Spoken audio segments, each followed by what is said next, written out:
Thank you for taking part in the Nuclear Medicine, Molecular Medicine podcast, and I really appreciate you taking your time for this. I just came from a very interesting talk which involved a number of different speakers, but sort of the primary focus of the talk was really how different neuroimaging traces match together, I think, and that was something covered by a number of authors. Perhaps we could start by, if you could just introduce yourself, tell us where you work and what your background is. So my name is Alex Drzezga. I'm chair of the Nuclear Medicine Department in Cologne at the University of Cologne. My background is nuclear medicine, and we have been performing studies on dementia and neurodegeneration using molecular imaging traces for many years. And the talk that you did FDG imaging, tau imaging, and amyloid imaging. What traces did you use?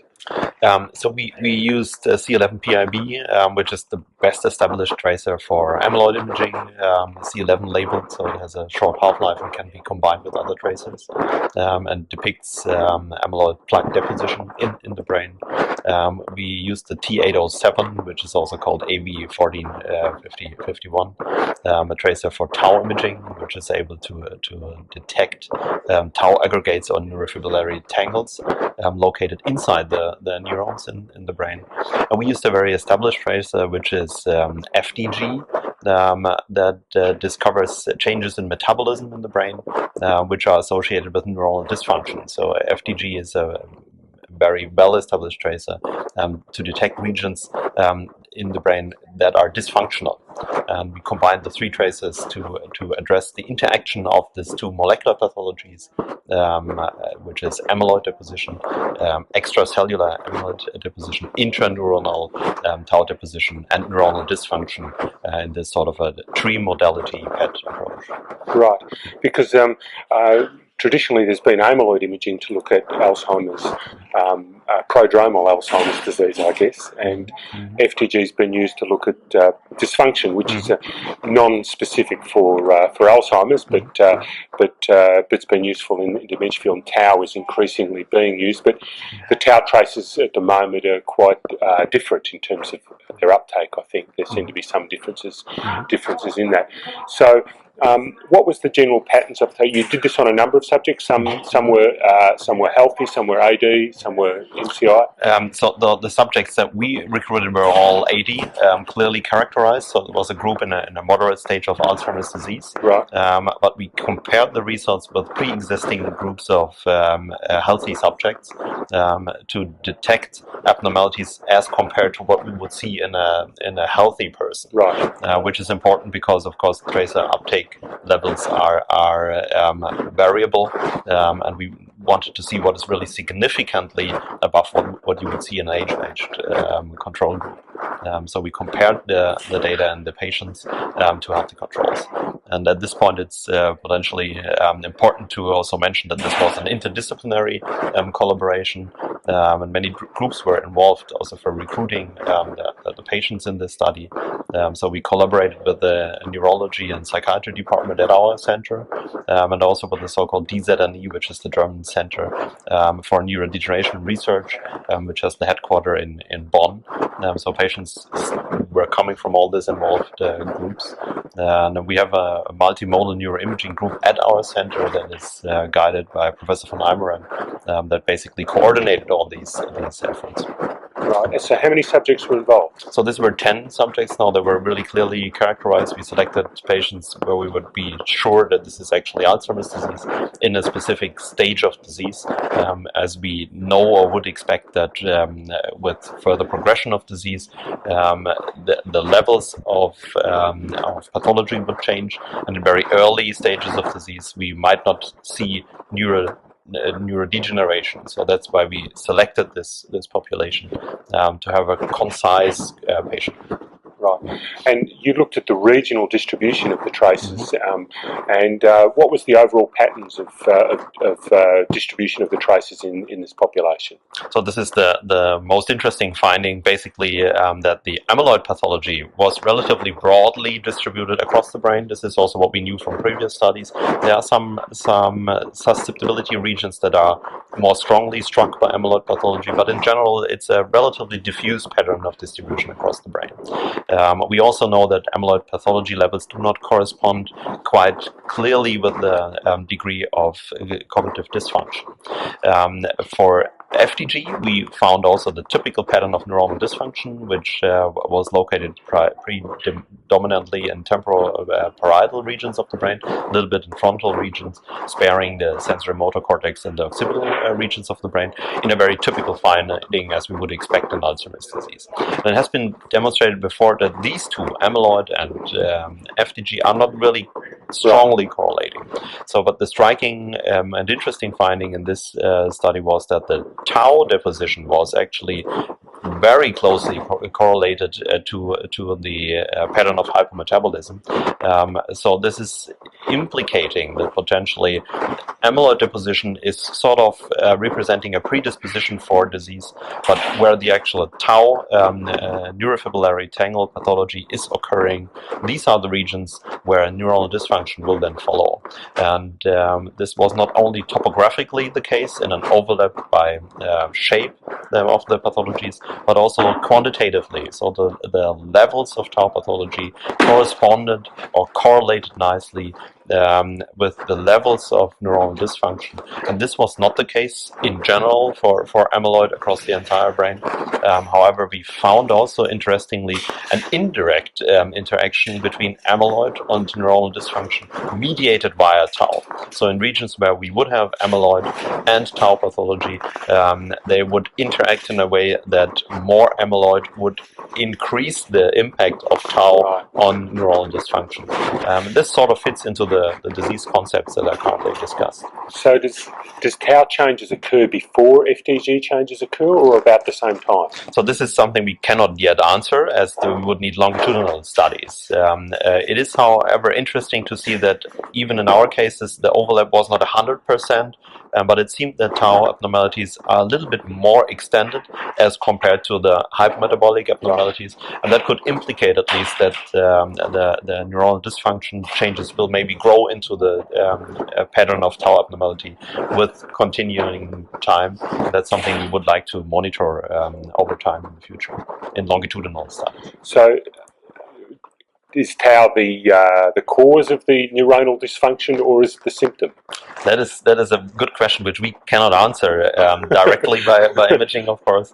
I think it's interesting to have this opportunity to, for the first time, really correlate these markers of molecular pathology with function, and that is something you could certainly not do in autopsy. So far we were able in let's say post-mortem assessment, pathological assessment, to detect where you would find amyloid pathology or tau pathology in the brain, but you could never establish a correlation towards neuronal dysfunction in the post-mortem tissue. And that's something we can do now.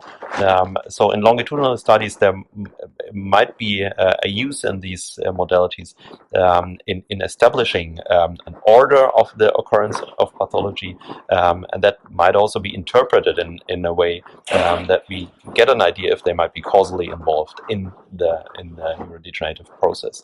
But it's not a method where we can directly prove what's going on the molecular basis. It's just indicators or biomarkers that we can measure here. Presumably this has got important implications for therapy, because if we know amyloid happens early, and we've got a fairly good idea that if we manage to remove amyloid, we may actually prevent Alzheimer's disease, but that's going to happen long before symptoms occur. And then if we had a method of ameliorating the effect of tau, then we may have another therapy, or we may have a therapy that maybe affects the way amyloid affects tau. All of these kind of things are important to understand, I guess. Absolutely. So we have this finding that in, let's say, 25 to 30% of healthy elderly subjects, you would find amyloid pathology in a significant extent. And it is yet not completely clear if these patients will ever forward to Alzheimer's disease, although there is increasing evidence that this is probably the case. disease at some point in time. We are not sure how long this can take, and it is quite well accepted that this will be or can be many years. So the question is, you have the predisposition of amyloid, but when is actual neurodegeneration starting? And if we believe that tau might be the instigating factor, then it's very important to measure tau with regard to onset of neuropathology, and it might be also very important with regard to novel therapy options, because we could measure if we can delay this onset, the appearance of tau in general, or the progression of tau pathology across the brain. And we know that it keeps progressing and probably leads to further neuronal dysfunction. So stopping the progress would be something of great importance. Right. We also know that anti-amyloid therapies aren't effective later in the disease. So could tau be used, for example, as an upper limit of your therapy? So if you've got amyloid, then you may want to do amyloid therapy. But if you've got tau, then it may be too late for amyloid therapy. So there are several dimensions, I think, for therapy monitoring. We know that in previous studies, there had been patients included into anti-amyloid trials that did not actually have amyloid in their brain. So they didn't have Alzheimer's disease. Exactly, and no wonder that therapies are not helpful in that cases. So this is one part that you would want to include patients that are suffering from the pathology in the first line. But then again, you have this broad spectrum of disease which cannot be measured by amyloid alone. So you do not really know where in the scope or in the stage of disease the patient is. And tau might be helpful in assessing this, and also measuring effects even of anti-amyloid therapies with regard to the onset of tau pathology or the progress, if there is this interplay that we assume that is. So what you might do is you do your anti-amyloid therapy, and then you look for tau, and if you see tau appearance is delayed, then you might suspect that the anti-amyloid therapy is doing its job. Exactly. Or you might say it's time to stop therapy, because some of these therapies are going to be very expensive. So it may be worthwhile not persisting with therapy once the tau's apparent. Exactly. So what I think is that maybe amyloid imaging might be a good tool for including patients, but tau might be a good tool to measure efficacy of therapy. So it has different dimensions, and also we have novel anti-tau therapies around, and of course tau imaging might also be very, very valuable and helpful. Right. But tau therapy is still, I guess, well, tau imaging is in an early stage compared to amyloid therapy. Amyloid imaging, I mean, we've done amyloid imaging for quite a number of years. We've got a reasonably good understanding of the different amyloid traces, but and they do have the different amyloid traces do appear differently, but the difference from what I could see in terms of the tau traces seem to be very much different. Would that be a fair comment? It's a lot more complicated. The entire spectrum of tauopathies is a lot more complicated because we have different isoforms, we have different constitutions of the tau aggregates, we have a number of tauopathies. It's not only Alzheimer's, well, there's other pathologies, but it's a whole bunch of disorders that exhibit tau pathology in their brain, and tau isn't equal to tau. It appears in many different forms. So the same thing for the traces, and we are not really there yet to know what are the exact differences or properties of these traces, but there are apparent differences in binding behavior in Alzheimer's disease and also in other tauopathies, and that's of course a matter of research currently. We will also have to perform studies, as it has been done in amyloid imaging, where in vivo versus ex vivo data is compared to really get an idea what we are measuring with these traces. The distribution patterns, however, and that can be fairly said for the available traces at the moment, are corresponding quite well to what we expect from the Braak stages in Alzheimer's disease. So they seem to be quite reliably measure tauopathy in Alzheimer's disease. That's the current state of knowledge. Do you think the tau traces show tauopathy in non-Alzheimer's disease, for example, to chronic traumatic encephalopathy or Niemann-Pick's or other sorts of diseases? There are some reports for some of the tracers where this has been demonstrated. There's sort of a consensus that in the frontotemporal lobar degenerative disorders, most of these tracers seem to have lower binding as compared to Alzheimer's disease. But there are some examples, also some studies even presented on this meeting here. For example, in PSP, progressive supranuclear palsy, where some of these tracers also seem to be binding to the tauopathy in this type of disorder. So it is obviously not impossible, but we are not quite there yet to really know on how well it is binding. So, and what these imaging results are actually reflecting in the different types of disorders. Do you think it might be that we might use one particular tau tracer for Alzheimer's disease and a different tau tracer for other tauopathies? Absolutely, this may be the case in the future. Right. Yeah. Oh, that's very interesting, and I think it shows a great deal of potential, particularly now that therapies are coming online. That really the most expensive disease that we have, and we may actually be getting a handle on because of imaging, and because when all these therapies occurred before we had this imaging, they failed, really, didn't they? Yes. And now we're starting to use them for imaging, like in the Biogen trial and some of the other trials. We're actually showing there may be some success. So imaging really is not just about diagnosis, it's about a tool for management. Absolutely, absolutely. And I mean, we are learning, also the dementia experts are learning that the symptomatic appearance is not really a reliable indicator of the underlying pathology. That is more and more obvious. So this sort of biomarkers which we have available today are really helpful in this regard. Right, and yes, because a lot of the studies previously would use symptomatics, and they really aren't useful. And symptomatics are not cheap. I mean, we talk about the expensive PET scans, but if you're spending a day or several days or lots of days doing psychological tests with expensive staff, that's not cheap either. Absolutely, and there have been some studies that also try to put the finger on cost efficiency if the diagnosis is not made for a long time, or a wrong diagnosis is followed for a long time. But this is, of course, still also a matter of debate, as these tests are sort of expensive. Right. On the other hand, if we compare this to costs we have in other parts of the health systems with regard to treatment, it's in proportion not as extremely expensive that I would say it's impossible to use these tests in clinical routine also. Right. Right. Oh, well, thank you very much for you, and congratulations. You've got the Image of the Year, the Society of Nuclear Medicine Image of the Year, which is a very prestigious award, and congratulations on that. And tell us about that image. Tell us about what that image showed us. Well, first I have to pass on the congratulations to our team, which is Dr. Bischoff, who did the main work and presented it here, and also Thilo von Eimeren, who is running our multimodal imaging group, and also to the involved collaboration partners, as I mentioned before. So this was really a collaborative effort.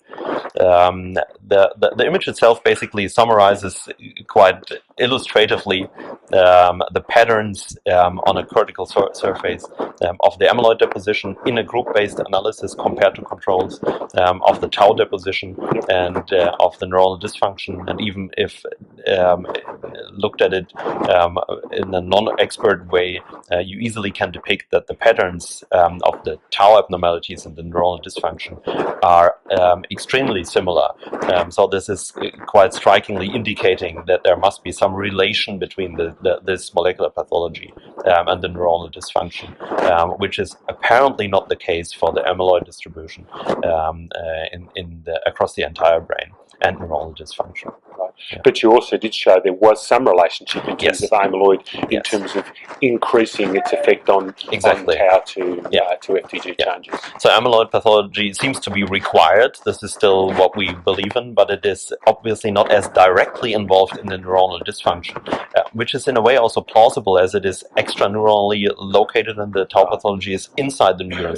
So from that aspect, you would believe that tau pathology might exert a more direct effect on neuronal dysfunction, and the amyloid pathology maybe forms the precondition for this sort of cascade. Yeah. Excellent. All right. Thank you very much. Thank you for your interest. Giving your time. Thank you. Much appreciated. So.